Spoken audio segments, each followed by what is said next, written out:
बताता हूं। मैं इस समय दिल्ली के कालिंदी कुंज के यमुना घाट पर खड़ा हूं और इस वक्त की जो तस्वीर है, देखिए दिल्ली हाईकोर्ट के फैसला आने के तुरंत बाद की जो तस्वीर है, देखिए मेरे पीछे पूरा आपको जो है सफेद एक अमोनियम की लेयर दिखाई देगी। बाकायदा जो दिल्ली जल बोर्ड है वो अभी भी सफाई में जुटा हुआ है। बाकायदा जो है जल का पानी को आगे जाके रोका जा रहा है और सफेद सिल्ट चादर है। और इसके बाद भी आप देखेंगे लेफ्ट साइड में भी पूरी यमुना जो है पॉल्यूटेड है।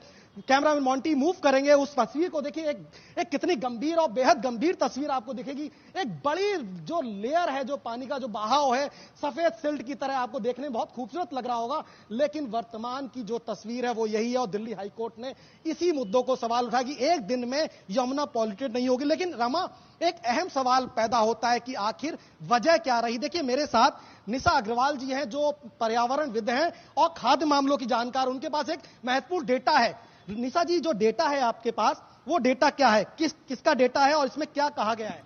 मेरे पास दिल्ली पोल्यूशन कंट्रोल कमेटी की एक रिपोर्ट है जिससे तो यही पता चलता है कि जो दिल्ली में यमुना रिवर का जो पोल्यूशन है वो बाहर से पीछे से नहीं आ रहा है, वो दिल्ली में ही बढ़ रहा है।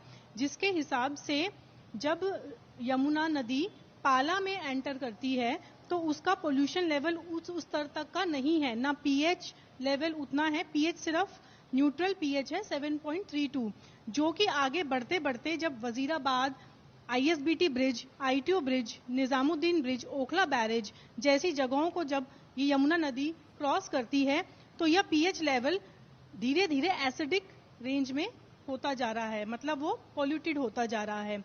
इसी तरह से सीओडी एंड बीओडी लेवल्स जो कि कम होने चाहिए 3 mg पर लीटर या उससे कम होने चाहिए, वो भी 1.3 से बढ़ते बढ़ते 54 तक की रेंज में पहुंच रहा है।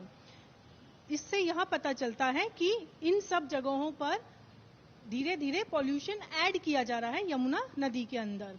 डिसॉल्व्ड ऑक्सीजन का लेवल जो 5 mg पर लीटर या उससे ज्यादा होना चाहिए, वह पाला में तो 9.6 mg पर लीटर था, बट जैसे जैसे वह आगरा कांट ओखला बैरेज तक गया तो वो नील हो गया, खत्म हो गया। इसका मतलब अब इस पानी में कोई ऑक्सीजन बचा ही नहीं, तो कोई भी फिश या वो कोई भी सरवाइव नहीं कर पाएगा। देखिए रमा, ये दिल्ली पॉल्यूशन कंट्रोल कमेटी की एक रिपोर्ट है जो 7 मार्च 2024 की है, लेटेस्ट रिपोर्ट है। इसमें साफ तौर पर यह बताया गया है कि यमुना जब दिल्ली में प्रवेश कर रही है तो उसका जल जो है स्वच्छ है, निर्मल है, लेकिन जैसे ही वो पाला से वजीराबाद आती है यमुना पूरी तरह से पॉल्यूटेड हो जाती है। इसके बाद जब वो आईएसबीटी का रुख करती है, आईटीओ ब्रिज जाती है, निजामुद्दीन ब्रिज और जाके ओखला ब्रिज पे जो इसका पॉल्यूशन लेवल है बहुत हाई हो जाता है। और उसके बाद जो है जो ये रिवर जो यमुना है आगरा कैनाल की ओर ओखला ब्रिज होते हुए आगे निकलती है। और ये वही ब्रिज है जिसकी बात कर रही है निशा जी। और जो एक कंट्रोल जो दिल्ली पॉल्यूशन कंट्रोल कमेटी का जो रिपोर्ट है वो लेटेस्ट रिपोर्ट है और ये वेबसाइट पे भी है। तो ये गंभीर स्थिति अमरेंद्र दिखाई देती है कहीं ना कहीं कि यमुना कितना पॉल्यूटेड है। और जो निशा जी अभी चर्चा कर रही थी, निशा जी के पास एक रिपोर्ट और है जिसका मैं एक सेकंड में उसका अभी वर्णन करना चाहूंगा। निशा जी ने जो रिपोर्ट में यह कहा गया है कि पिछले 10 सालों से जो डेटा है दिल्ली पॉल्यूशन कंट्रोल कमेटी का, निशा जी 10 सालों से 16 से लेके और 24 तक लगा दिल्ली नंबर 1 पॉल्यूशन पे रहा यमुना में। वो क्या रिपोर्ट है वो बताएं। ये वो सेंट्रल पॉल्यूशन कंट्रोल बोर्ड की ही वो रिपोर्ट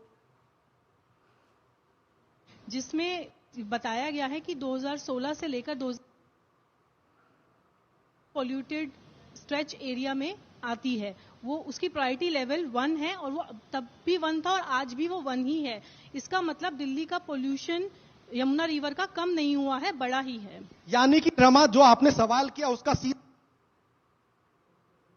से भी बात करें तो 16 से 24 तक दिल्ली सरकार के जो कार्रवाई थी, दिल्ली सरकार की जो नीतियां थी यमुना को स्वच्छ करने के लिए बिल्कुल